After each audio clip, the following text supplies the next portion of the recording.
எல்லாருக்கும் வணக்கம்.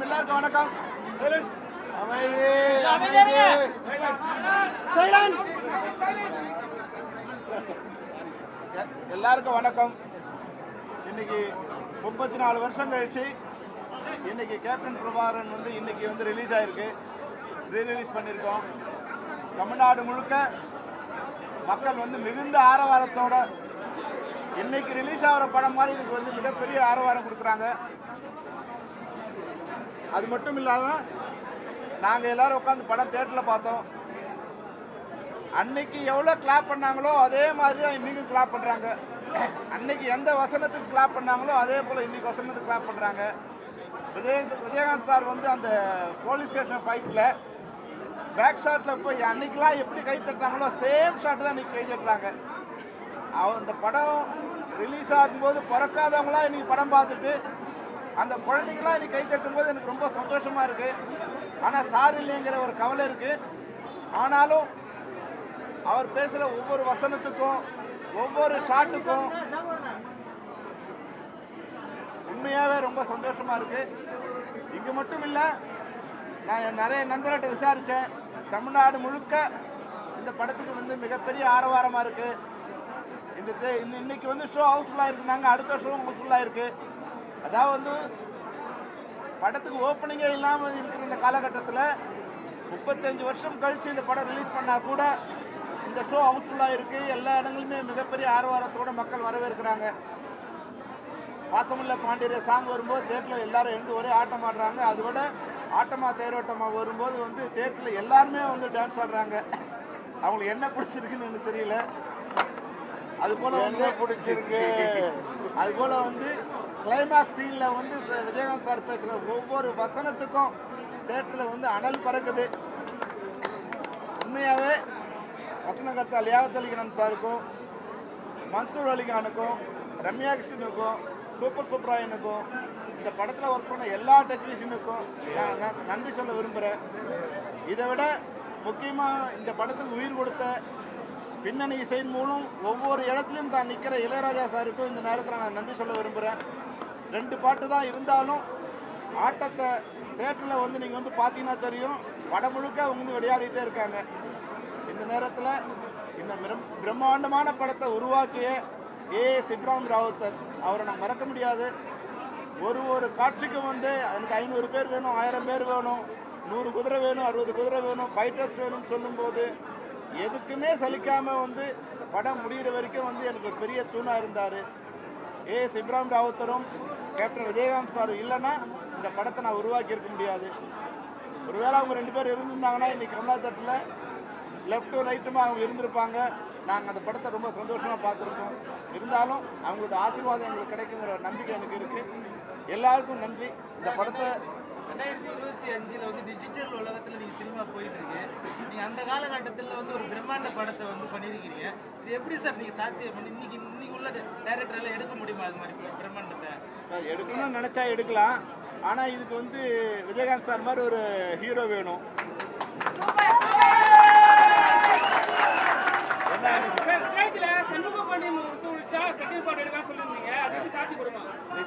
நிச்சயமா போடும். ஏன்னா நான் படம் பார்த்தேன், சண்முக பாண்டியன் படம் பார்த்தேன். விஜயகாந்த் சாருக்கு ஒரு இன்ச்சும் குறையாம ஏறி அடிக்கிறாரு அவர். ஆமா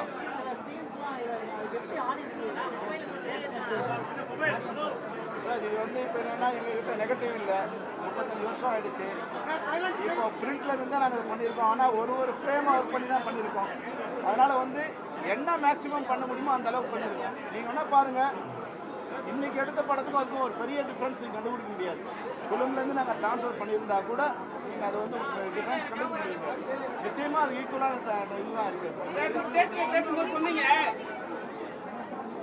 பிரபாகரன் படம் செகண்ட் ரீரிலீஸ் பண்ணும்போது ஒரு விஷயம் 6 மாதம் ஒர்க் பண்ணாங்க, அது எனக்கு ஒர்க்கிங் பிடிக்கலன்னு சொன்னீங்க.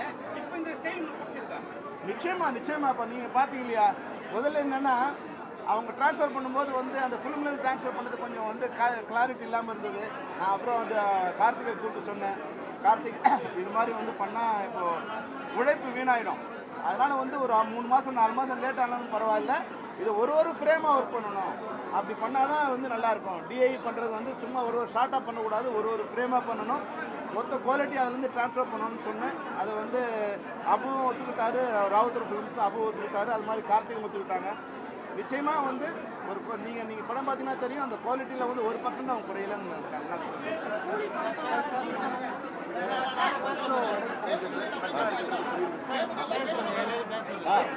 சார். நிச்சயமாக உங்கள் எல்லாரோட ஆதரவோட, மக்களோட ஆதரவோட,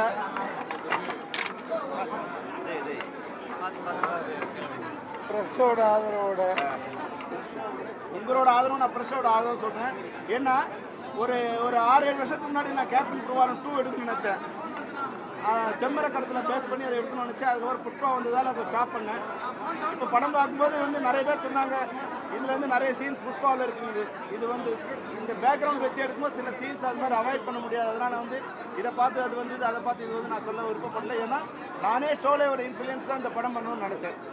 அப்போ ஒரு 6 வருஷத்துக்கு முன்னாடி நான் இந்த படம் பண்ணாதது கூட ஒரு வகையில் நல்லதுன்னு நினைக்கிறேன். அப்போ எனக்கு ஒரு ஹீரோ வந்து நான் தேடிட்டு இருந்தேன். இன்றைக்கி என் கண் முன்னாடி வந்து இப்போ சண்முக பாண்டியன் ஒரு ஹீரோ கண் முன்னாடி இருக்கார். அதனால் இந்த சண்முக பாண்டியனை வச்சே கேப்டன் பிரபாகரன் 2 நான் பண்ணலான்னு நினைக்கிறேன். உங்களோட ஆதரவும் விஜயகாந்த் சாரோட ஆசீர்வாதமும் எல்லாரோட ஆசீர்வாதம் தான் நிச்சயமாக அதுக்கு ஈக்குவலான இல்லை அதை விட தரமான ஒரு படத்தை எங்களால் தர முடியும். உங்களுடைய ஆதரவுக்கு நன்றி. நான் இந்த படத்தோட வசனகர்த்தா லியாக்கத் அலி கான். என்னை வசனகர்த்தா ஆக்கினதும் இயக்குனர் ஆக்கினதும் கேப்டன் விஜயகாந்த் அவர்கள் தான். செல்வமணி அவர்களை இயக்குனர் ஆக்கினதும் விஜயகாந்த் அவர்கள் தான். இந்த மன்சூர் அலிக்கான தமிழ்நாடே கொண்டாட வச்சதும் விஜயகாந்த் அவர்கள் தான். இப்போ 34 வருஷம் கழிச்சு இவ்வளோ கொண்டாட்டம் இல்லையா? 340 வருஷத்துக்கு பின்னால் கூட கேட்டவருடைய புகழ் பேசப்பட்டு கொண்டே இருக்கும். ஏன்னா அவ்வளவு பண்ணியிருக்காரு. இன்னைக்கு இந்த படம் அவர் இல்லைன்னா செல்வமணி சொன்ன மாதிரி இன்னைக்கெல்லாம் அவர் இல்லைன்னு இந்த படத்தை கற்பனை பண்ணியே பார்த்துருக்க முடியாது. எவ்வளோ டைலாக் கொடுத்தாலும் பேசுவார். என்ன நீங்கள் ஷாட் வச்சாலும் நடிப்பார், டூப் இல்லாமல் நடிப்பார். இந்த படத்தை இவ்வளோ பிரம்மாண்டமாக எல்லாருடைய ஒத்துழைப்போடையும் கொண்டு வந்த செல்வமணி அவர்கள் இனிமேல் மறுபடியும் படம் இயக்கி இன்னொரு கேப்டன் பிரபாகரன் போல ஒரு பிரம்மாண்ட படத்தை கொடுப்பார். அது வெற்றி படமாக அமையும். அதற்கு உங்களுடைய ஆதரவெல்லாம் தேவை. அது டைரக்டர் சொல்லணும். நிச்சயமாக கேப்டன் பிரபாகரன் 2க்கும் லியாக்கத் அலி கான் தான் வசனம் எழுதுவார். நான் சொல்கிறேன். ஏன்னா முதுகெலும்பு தண்டில் ஒரு மின்சாரம் பாய்ச்சுற மாதிரி ஒரு இந்திய வரலாற்றில், திரைப்பட வரலாற்றிலேயே ஒரு வில்லன் எல்லாத்தையும் போட்டு தள்ளின பிறகு 30 நிமிஷம் கோர்ட்டில் வசனங்கள் பேசப்பட்டு ஒவ்வொன்றுக்கும் கைத்தட்டல், அதுவும் ஒரு தீர்க்க தரிசனமாக பல காட்சிகளை இவர் எத்தனை ரூம் போட்டு யோசிச்சாரோ தெரியல. இப்போ நடந்துட்டு இருக்கிறது அப்படியே நடக்குது. இயக்குனர் ஐயா டைரக்டர் ஆர்.கே. செல்வமணி அவர்கள் மிக மிக தீர்க்க தரிசனமாக, அன்னைக்கு வீரப்பனார் நான் கண்ணில் பார்த்ததில்லை, எப்படி இருப்பார் கருப்பா சிவப்பான்னு தெரியாது. ஆனால் 2 வருஷம் கழித்து இண்டுவில் வேலை செஞ்ச ஒரு பையன் வந்தான். அது எப்படி என்ன சாகடிக்கிற மாதிரி காட்டலாம், நான் தான் பிரபாகரனை சாவடிக்கிற மாதிரி காட்டணும் அப்படின்னு சொல்லி மிரட்டி விட்டுருந்தார் வீரப்பனார். அவர் ஒரு கதாநாயகனாக மக்கள் மத்தியில் வாழ்ந்துட்டு இருந்தது தான் இந்த படம் வெற்றிக்கு மிக மிக முக்கிய காரணம். மிக மிக முக்கிய காரணம் சினிமா ரசிகர்கள், தமிழக மக்கள், கேப்டனின் அன்பும் மக்கள் ஆதரவும் தான் இந்த நிமிஷம் வரைக்கும் இவ்வளோ பெரிய கூட்டத்தை கூட்டி இன்னமும் பார்க்க வச்சுக்கிட்டு இருக்கு. அதுக்காக அந்த மக்களுக்கு நான் மிக மிக தமிழக மக்களுக்கும் தென்னிந்திய மக்களுக்கும் நான் ரொம்ப கடன்பட்டிருக்கேன். இளையராஜா அவர்களின் இசை தான் என் பாத்திரத்தை காப்பாற்றினது. ஒவ்வொரு இடத்துலையும் பின்னணி அப்படி நான் வரையில் அவர் கொடுக்குற வாழ்க்கையில் மறக்கவே முடியாது. இப்படி ஒவ்வொன்றா நன்றி சொன்னோம். சரத்குமார் சார், ரம்யா கிருஷ்ணன் அவர்கள். நான் இதில் சாதாரணமாக தான் நடிக்க இருந்தேன். ஆனால் அண்ணன் டைரக்டர் சார் சுழுக்கெடுத்து வசன உச்சரிப்பெல்லாம் எனக்கு இப்படி வேணும்னு சொல்லி கொடுத்து என்னை செதுக்கினது ஆர்.கே. செல்வமணி சார். இப்படி ஏகப்பட்ட விஷயங்கள் தமிழக அரசியலை அந்த காலத்து 34 வருஷத்துக்கு முன்னாடி இவ்வளவு தைரியமாக தோல் உரிச்ச ஒரு மாபெரும் புரட்சி இயக்குனர் தான் செல்லுமணி அவர்கள். இன்னமும் அந்த வீரியம் வீரியம் குறையாம இருக்கு. நிச்சயமா அது குறையாம அடிப்பார். அதன் மூலம் ஒரு மிகப்பெரிய ஒரு புரட்சி நிச்சயமாக ஏற்படும். நான் ரொம்ப பேசிக்க விரும்பல. அந்த காலத்துல வந்து வீரப்பனோட கொலை மிரட்டல்லாம் இருக்குது. அப்ப நீங்க எப்படி உங்களை ஃபேஸ் பண்ணீங்க? நான் வீரப்பன் கொலை மிரட்டல் இருந்ததெல்லாம் இல்லை, மக்களால் மோகிக்கப்பட்ட. எப்படி கிளைமாக்ஸில் வசனம் சொல்கிறார், லியாகத் வசனம், ஐயோ ஐயோ ஐயோ வண்டியில் வரும், ஹெலிகாப்டரில் அங்கேருந்து ஃப்ளைட்டில் கோயம்புத்தூருக்கு வரும், 40-50 பக்கம். அவர் மல்லியம்பட்டி அம்பாசிடர் கார் எடுத்துக்கிட்டு கோயம்புத்தூர் வந்து அங்கேருந்து பாலக்காடு கொண்டாந்து அங்கேருந்து சாலக்குடிக்கு ஜீப் வழியாக அந்த அது என்ன இது மாரத்தான் என்ன ரேஸ் அது மாரத்தான் இல்லை, கையில் பிடிச்சி வாங்கிட்டு போவாங்களே ரிலே அந்த மாதிரி வசனம் வந்து சேர மாலை 5 மணி ஆகும். கூப்பிட்றேன் மனுஷன் எங்கேயாவது குதிரை கடியில் உட்காந்து புல்லு கடிச்சிட்டு இருப்பேன், என்னை கூப்பிட்டு பேச வைப்பாங்க. அப்படி ஒரு வசனம். நீங்கள் கேட்டது அதான் வீரப்பன். அவர் எல்லாராலும் அவர் எப்படி கிளைமாக்ஸில் காமிச்சிருந்தாங்க, அதே மாதிரி அந்த வீரப்பனை திட்டம் போட்டு தான் பண்ணாங்க. அவன் நிச்சயமாக சாகடிச்சிருக்க முடியாது. திட்டம் போட்டு அதே மாதிரி பயனடைந்தவர்கள் பேர் சொல்லிடக்கூடாதுங்கிறதுக்காக கொல்லப்பட்டவர் தான் இன்றைக்கும் அந்த வீரப்பன் மக்கள் மனதில் வாழ்ந்து கொண்டிருக்கிறான். கதாபாத்திரமாக அல்ல, உண்மையாக வாழ்ந்து கொண்டிருக்கிறான். அவன் இருந்த வரைக்கும் காடு நல்லா இருந்துச்சு, தண்ணியெல்லாம் வந்துக்கிட்டு இருந்துச்சு, எவனும் டேம் கட்டுறதை பற்றி யோசிக்க மாட்டான். இப்போ மறுபடியும் ஒரு வீரப்பன் பிறப்பான், வருவேன். நன்றி. அம்மா போதும் அம்மா வேணும். பார்ட் 2ல உங்களுக்கு இருக்கு, வாங்க. எல்லாருக்கும் வணக்கம். நிஜமாக இந்த படம் பார்க்கும்போது ரொம்ப ஆச்சரியமாக இருந்தது. அதாவது ட்ரோன், ஹெச்டி, அந்த கம்ப்யூட்டர் கிராஃபிக்ஸ் இதெல்லாம் இருக்கிற டைமில் இந்த அளவுக்கு பிரம்மாண்டமாக ஒரு படம் இப்போ மறுபடியும் ஆர்கேஎஸ் பண்ண போகிறதா கேள்விப்பட்டேன். தயவு செஞ்சு லேட்டஸ்ட் டெக்னாலஜிக்கு போகாமல் ஒரிஜினலாக இப்படியே ராவா எடுங்க. அப்படி எடுங்க. எதனாலன்னா இப்போ நீங்கள் வந்து ஒரு 100 பேரை காட்டி கம்ப்யூட்டர் கிராஃபிக்ஸில் 200 காட்டும் போது டேய் இது கிராஃபிக்ஸ்டா அப்படின்னு சொல்றாங்க ஆடியன்ஸ். 10,000 இந்த படத்துல நீங்க பாருங்க, ஒருத்தர் கூட அப்படி கிடையாது, கிராஃபிக்ஸ்ல வரல. எல்லாருமே நிஜமான மனிதர்கள். அந்த குதிரையா இருந்தாலும் சரி, ஃபைட்டர்ஸா இருந்தாலும் சரி, அந்த ஷார்ட்ஸா இருந்தாலும் சரி, எல்லாமே ட்ரோன் எல்லாம் இருக்கிற டைம்ல கிரெயின் வச்சு எடுத்திருக்காங்க. அவ்வளவு பிரமாதமா பண்ணியிருக்கு. இதே என்ன சொல்றது, இதே நேச்சுராலிட்டி இப்போ எடுக்க போற டைம்ல வரணும்னு ஆசைப்படுறோம். அதுவும் இல்லாமல் அவர் டைரக்டர் சொன்ன மாதிரி, நம்ம மன்சூர் சொன்ன மாதிரி, எப்போவோ நடக்க வேண்டியது அப்போவே உங்களுக்கு தெரிஞ்சிருக்கு. அதுக்கு தகுந்த மாதிரி வசனங்கள் பேசியிருக்கு. அதுவும் இல்லாமல் நான் படம் பார்க்கும்போது நானும் டைரக்டர் ஃபீல் பண்ணேன். எந்த டயலாகுக்கு அப்போ கிளாப்ஸ் கொடுத்தாங்களோ அதே டயலாகுக்கு இப்பவும் கிளாப்ஸ் கொடுக்குறாங்க. நிஜமாக ஆச்சரியமாக இருந்தது. அதுவும் விஜயோட பையன் கூட உட்காந்து படம் பார்க்கும்போது ரொம்ப சந்தோஷமாக இருந்தது.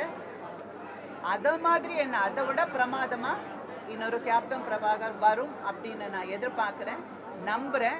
நாம் எல்லாருமா சேர்ந்து மறுபடியும் இதே மாதிரி ஒரு 100 டே பிக்சரா அதை மாற்றுவோம்.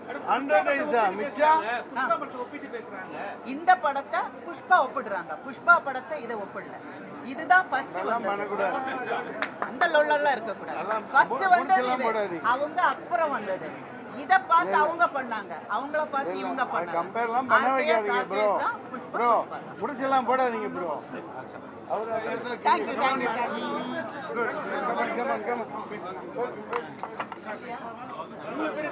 அப்பாவை பார்த்துக்கிறீங்க ரொம்ப நாளுக்கு அப்புறம், எப்படி இருக்கீங்க? நான் இந்த படம் எடுக்கும் போது நான் பிறக்கல, அண்ணன் தான் பிறந்திருந்தாங்க. நான் அந்த படம் வந்து வீட்டில் டிவியில் தான் பார்த்துருக்கேன். ஃபஸ்ட் டைம் தியேட்டரில் பார்க்குறது எனக்கு ரொம்ப ரொம்ப சந்தோஷமாக இருந்துச்சு. அப்பாவை ரொம்ப அழகாக காமிச்சிருக்கீங்க சார். ஹலோ, அவர் உண்மையிலேயே அழகுப்பா. இல்லை கரெக்டு, பட் நான் எங்கள் அப்பாவை வந்து வீட்டில் பார்த்த விதம் வேறு, பட் சினிமாவில் பார்த்த விதம் கண்டிப்பாக வேறு. ரொம்ப சூப்பராக இருந்துச்சு படம். எல்லாரும் சொன்ன மாதிரி அந்த டயலாக்ஸ் எல்லாமே ரொம்ப கேப்டனோட டயலாக் டெலிவரி யாருமே பேச முடியாதுங்க ஐயா. டயலாக் டெலிவரி மாடுலேஷன் எல்லாருமே வந்து அந்த ஓப்பனிங் ஃபைட்டை ரொம்ப என்ஜாய் பண்ணி இப்போவும் பார்க்குறாங்க. இப்போ இருக்க 2K கிட்ஸாக இருக்கட்டும், அப்போ இருந்த 90s இருக்கட்டும், எல்லாருமே இன்னமும் இந்த படத்தை ரொம்ப என்ஜாய் பண்ணி பார்க்குறாங்க. டைலாக்ஸாக இருக்கட்டும், சாங்ஸாக இருக்கட்டும், ஃபைட்டாக இருக்கட்டும், ரொம்ப நல்லா பண்ணியிருக்காரு சார். நான் இந்த படத்தை 90ஸ்ல எடுத்தாங்கன்னு சொன்னால் நம்பவே முடியாது. ஏன்னா அப்போவே வந்து இவ்வளோ டெக்னாலஜி, இவ்வளோ கிறிஸ்பாக, இவ்வளோ ஷார்ப்பாக எடுத்திருக்காரு. இப்போ இந்த படம் பார்த்தா கூட போர் அடிக்கலை. என்ன இப்போ இருக்கிற ஹீரோவாக கேட்டிங்கன்னா இந்த மாதிரி படம் இன்னும் நிறைய டைரக்டர்ஸ் எடுக்கணும், இந்த மாதிரி இன்ட்ரெஸ்டிங்காக கொண்டு வரணும்னு தான் நான் ஆசைப்படுவேன். ரொம்ப வருஷம் கழித்து அப்பாவை ஸ்க்ரீனில் பார்க்கும்போது எனக்கு அழுக வந்துருச்சு. என்னால் அதை கண்ட்ரோல் பண்ண முடியல. ஸோ இந்த மாதிரி இன்னும் நிறைய அப்பாவோட படத்தை எனக்கு ஸ்க்ரீனில் பார்க்கணுன்னு ரொம்ப ஆசையாக இருக்குது.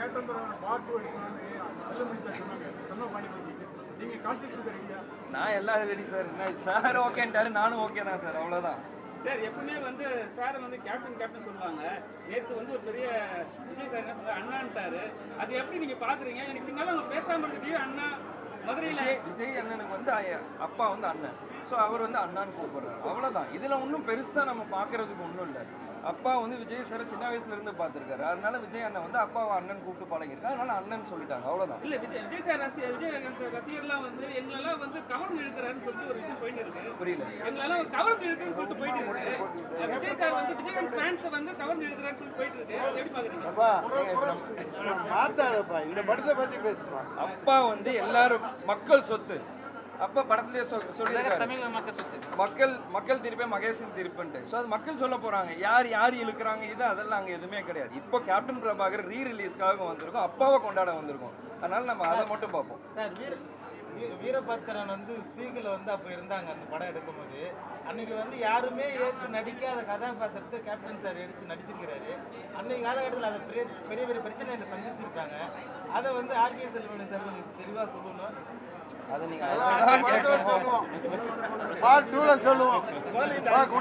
சந்தோஷத்தை பகிர்ந்துப்போம். அப்பாவோட எல்லா படத்தையும் எனக்கு ரீரிலீஸ் பண்ணணும், அதுதான் என்னோட ஆசை. ஒண்ணுன்னு கிடையாது, அப்பாவோட மொத்த படத்தையும், மொதல் படத்துல இருந்து கடைசி படம் வரைக்கும், என் படம் நான் என் கூட நடிச்சிருக்கேன், அந்த படம் வரைக்குமே எனக்கு ரீரிலீஸ் பண்ணணும் தான் ஆசை. சரிங்களா?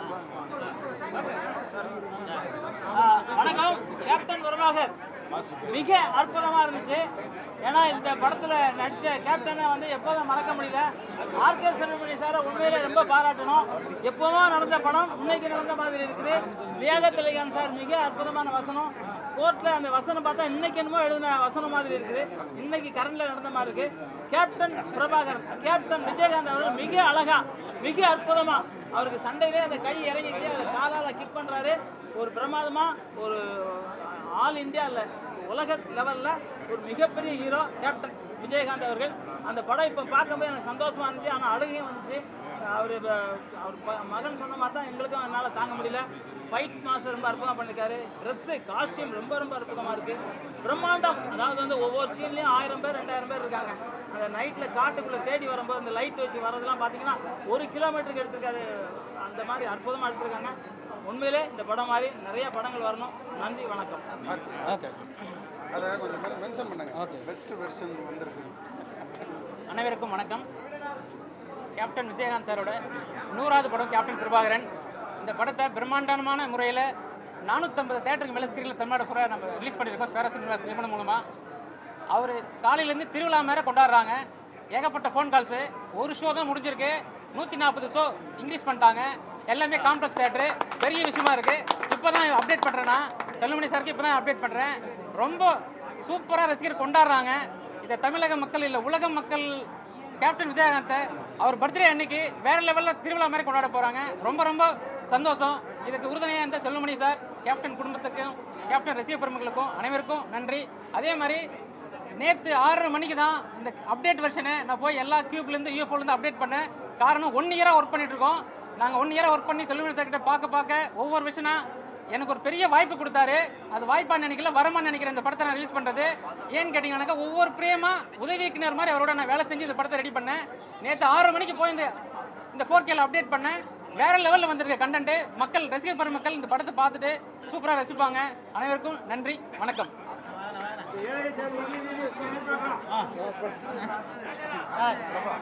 சார் நீங்க போயிருங்க சார். எதுக்காக சாரை போய் சொன்னா தலை இருக்கும்போது வாழ ஆடக்கூடாது, அதுக்காக தான்.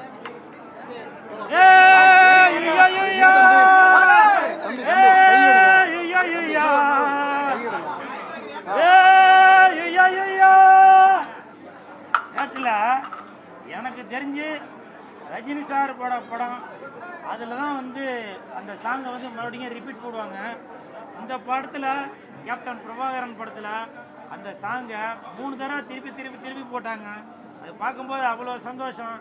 நான் இன்னும் கொஞ்சம் சின்ன பையனாக இருந்தாக்க நான் போய் ஸ்க்ரீன் மேலே போய் ஆடி இருப்பேன். உய்யா உய்யா உய்யா உய்யா உய்யா அப்படின்னு. அது இப்போ பார்க்கும்போது அப்படியே எனக்கு மயிரெலாம் அப்படியே நட்டுக்குது. இப்போ பார்க்கும்போது இந்த கேப்டன் பிரபாகரன் படம் பிரம்மாண்டமாக இருக்குது. 30 வருஷத்துக்கு முன்னாடி மிக பிரம்மாண்டமாக இருந்திருக்கலாம். இந்த படத்தோட இயக்குனர் ஆர்கே செல்வமணி சார், செல்வத்துள் செல்வம் ஆர்கே செல்வம் அப்படின்னு தான் சொல்லலாம். அந்த அளவுக்கு இந்த படத்தை மிக பிரம்மாண்டமாக, ஏன்னா நான் பிறக்கிறதுக்கு முன்னாடி சந்திரலேகா, அலிபாபா 40 இடர்கள், ஸோ இந்த மாதிரி படங்கள் தான் பிரம்மாண்டமான படம் அப்படின்னு சொல்லிட்டு இருந்தாங்க. ஆனால் நான் பிறந்ததுக்கப்புறம் 91ல் இந்த படம் தான் மிக பிரம்மாண்டமான படம் அப்படின்னு சொல்லி நான் பேப்பரில் நியூஸ்லலாம் வந்ததை பார்த்தேன். ஸோ இந்த ஹோல் டீமுக்கும் மனமார்ந்த வாழ்த்துக்கள். அதே மாதிரி கேப்டன் நான் உங்கள் கூட மரியாதை படத்தில் நடித்தேன், ஒரு சீன் தான் நடித்தேன். இப்போ வரைக்கும் அந்த சீனு ஃபேஸ்புக்கில் இன்ஸ்டாகிராமில் அப்படியே வந்துகிட்டே இருக்குது. சமீபத்தில் உங்களுடைய மகன் சண்முக பாண்டியன் நடித்த படத்தில் கூட ஓப்பனிங்கில் படைத்தலைவன் ஓப்பனிங்கில் நீங்கள் வந்து சாப்பாட்டுக்காக நான் கஷ்டப்பட்டேன், யாருமே இனிமேல் சாப்பாட்டுக்கு கஷ்டப்படக்கூடாது அப்படின்னு சொல்லி உங்களை பற்றி ஒரு 2 வரிகள் போடுவாங்க. அதில் கூட அந்த மரியாதை படத்தில் வர வரிகள் அதில் அந்த சீன் அதில் போட்டு காட்டியிருக்கீங்க. கேப்டன், நீங்கள் மறைந்தாலும் இன்றும் பலரது மனதில் இருந்து கொண்டு தான் இருக்கீங்க. எந்த ஒரு நடிகருக்குமே கிடைக்காத பாக்கியம் அவருடைய 100வது படம், கேப்டனோட 100வது படம் ஓடி இருக்கு. இது வரைக்கும் எந்த நடிகருக்குமே 100வது படம் ஓடினதில்லை. அப்படி பெருமைக்குரிய நடிகர் நீங்கள். மன்சூர் அலிகான் அண்ணன் பெறவாகரா அப்படின்றாரு. அப்போது அந்த 91ல் பார்த்தவங்களுக்கெல்லாம் இந்த நடிகரப்பா ஐயோ படுபாவி வந்துட்டானா அப்படின்னு சொல்லி அவரை பார்த்து பயப்படுவாங்களாம். இப்போது நானும் அவரை நண்பர்களாக இருக்கிறதுனால எனக்கு அவரை பார்த்து பயம் இல்லை. ஆனால் அப்போது எல்லாரும் அவ்வளோ பயந்துருக்காங்க. அவரை ஓப்பனிங் ஷாட்டு காட்டும் போதே முகத்தில் ரத்தம் தெரிக்குது. அப்படி கேப்டன்னால் வாழ்ந்தவங்க, இன்னமும் வளர்ந்துட்டு இருக்கவங்க நிறையா பேர். கேப்டன், உங்களுடைய புகழ் எப்பவுமே வளர்ந்து கொண்டே தான் இருக்கும். நீங்கள் விட்டு சென்ற பாதை பல பேர் அதை தொடர்ந்துக்கிட்டே தான் இருப்பாங்க. அதே மாதிரி அதில் நடித்த நடிகர்கள் Ramya Krishnan madam, Livingston sir, so அவங்க அந்த மூத்த கலைஞர்கள் கூட நானும் இப்போ நடிக்கக்கூடிய சூழ்நிலை எனக்கு அமைஞ்சிருக்கு அப்படின்னாக்கா அது எனக்கு வந்து ஒரு பெரிய பாக்கியமாக தான் நான் நினைக்கிறேன். அதே மாதிரி இப்போ கேப்டன் அவர்கள் விட்டு சென்ற பாதை பல பேர் பின்தொடர்ந்து வராங்க. அதில் ஒருத்தர் தான் லெஜண்ட் சரவணன் அவர்கள். சிரிக்காதா, சிந்திக்கணும், புரியுதா? சிந்திக்கணும். இன்னைக்கு கேப்டன் சொல்லி கொடுத்த பாதையை பல பேர் பயன்படுத்தி இன்னைக்கு அவங்க முன்னுக்கு வந்துட்டு இருக்காங்க. அந்த மாதிரி நான் சமீபத்தில் லெஜண்ட் அவர்களை சந்திக்கக்கூடிய சூழ்நிலை அமைஞ்சுது. அப்போ நான் அவரை பார்க்குறப்போ அப்படியே எனக்கு அவர் மாதிரி கண் கலங்கிருச்சுங்க. அவரை பார்க்க வரவங்க சாப்பிட்டுட்டு தான் போகணும் அப்படின்னு ஒரு கட்டளை வைக்கிறாரு. அவர் கூட இருக்க பவுன்சர்ஸ் கண்டிப்பாக நீங்கள் சாப்பிட்டு தாங்க போகணும் அப்படின்னு சொல்கிறாரு. இது வந்து கேப்டனோட வீட்டுக்கு போனாக்க அவர் சாப்பிட சொல்லிட்டு தான் அனுப்புவாராம். நான் அது கேள்விப்பட்டிருக்கேன். அந்த வரிசையில் கேப்டன், ஆமாம் சாப்பிட்டேன், எல்லாமே சாப்பிட்டேன், பறக்கிறது, தாவுறது, குதிக்கிறது எல்லாமே நான் தான் சொல்றேன். அந்த கேப்டன் அதே நானே சொல்லிடுறேன் சார், கேளுங்க. காரணம் என்னன்னாக்கா எம்ஜிஆர் ஐயா அவர்கள் எப்பவுமே அவரோட வீட்டுக்கு போனாக்கா சாப்பிட்டுட்டு தான் போகணும் அப்படின்னு சொல்லுவாராம். அதன் பிறகு கருப்பு எம்ஜிஆர் என்று அழைக்கப்படும் கேப்டன் அவர்களும் அவங்க வீட்டுக்கு போனாக்க சாப்பிட்டுட்டு தான் போகணும்னு சொல்லுவாங்க. அதன் பிறகு நான் பார்த்த மனிதர் என்றால், ஒரு மனிதநேயம் உள்ள ஒரு மனிதர் என்றால், நடிகரையும் தாண்டி தயாரிப்பாளரையும் தாண்டி இன்னைக்கு தொழிலதிபரையும் தாண்டி ஒரு முக்கியமான இடத்துல மனிதாபிமானத்தோட இருக்காருன்னா அது லெஜண்ட் சரவணன் அவர்கள் தான். இன்னும் ஒரு வருஷத்துல அதுதான் என் வீட்டுக்கு வந்தா கூட நான் சாப்பிட்டு தான் போக சொல்லுவேன். புரியுதுங்களா? என் வீட்டுக்கு வந்தா கூட நான் சாப்பிட்டு தான் போக சொல்லுவேன். ஆனால் இவரே 100 பேர் வந்தாலும் சாப்பிட்டுட்டு போங்க அப்படின்னு சொல்லி ஒரு மனிதநேயத்தோட இருக்கிறாரு. அந்த ஒரு மனிதனை இப்ப கூட நீங்க நினைக்கலாம் ஏதோ இவர் சரவணா ஸ்டோர்ல போனாக்கா ஏதோ கட்ட போய் கொடுப்பாங்க போல, அதுக்காக வந்து பேசிட்டு இருக்காரு போல. உண்மையை சொல்றாங்க, நான் பல இயக்குநர்களுக்கு பல தயாரிப்பாளர்களுக்கு நான் சப்போர்ட் பண்ணிட்டு இருக்கேன். நிறைய பேருக்கு நன்றியா இல்ல, இப்ப சொல்றேன், கருப்பு எம்ஜிஆர் நமது கேப்டன் அவர்களுக்கு பிறகு இன்றும் வாழ்ந்து கொண்டிருக்கும் இந்த சரவணன் அவர்கள் தான். இன்னும் ஒரு வருஷத்துல பாருங்க மிகப்பெரிய ஒரு மனிதனாக இந்த லெஜண்ட் அவர்கள் வருவாங்க. வரலன்னா பாருங்க. என்ன சார் கேட்டீங்க? சோறு போடுவாங்க. ஆமா, இவர் சிகப்பு எம்ஜிஆர் கருப்பு எம்ஜிஆர் இரண்டும் கலந்ததுதான் இந்த லெஜண்ட் சரவணன் அவர்கள். இதெல்லாம் பண்ணுவோம்ல. கரெக்டாக பேசுறீங்க.